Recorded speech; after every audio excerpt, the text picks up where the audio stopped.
在高雄大庇湖边啊呢，才有一大百年的老庄头，说因为土地是市政府的，今年1月呢，当地11号就接到违建拆除通知，住户要伫咧3月15进前搬走。民众就讲呢，住伫遮的住户拢是70、80岁侪岁人，因挂北部调是希望讲会当甲这时间延后到6月，不过市政府也是照时间来拆。市政府表示讲呢，因有倒找厝要发补偿金，也因为当地违建影响到山坡地安全，一切拢是依法行政。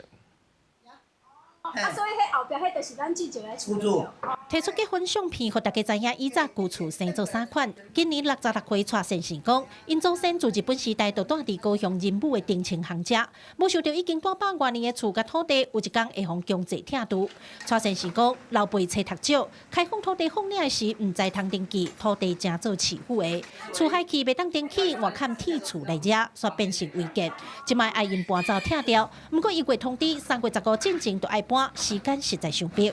让我们延长时间啊，不能说硬要拆，因为没有地方找，没地方租啊。虽然他们有很积极的去帮我们找一些社会住宅啊，长者都是他们也去看的，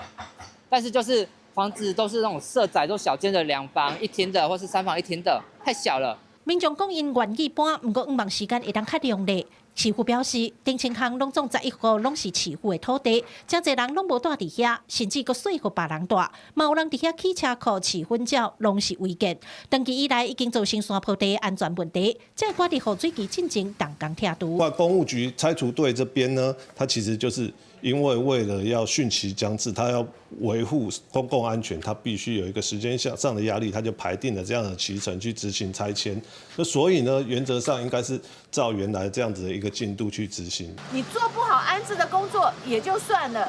但是你要有时间让他们去找到合适的地点，让他们搬迁以后，你再来拆这个房子。市府依法行政，居民需要协助的所在会到3天，目前也是照排定的时间16就来拆除。土地收回来了后，会甲附近的高岭自然公园、大庇湖风景区结合，打造成适合民众佚佗的场所。记者郭家祖、邱朝阳、高雄场报道。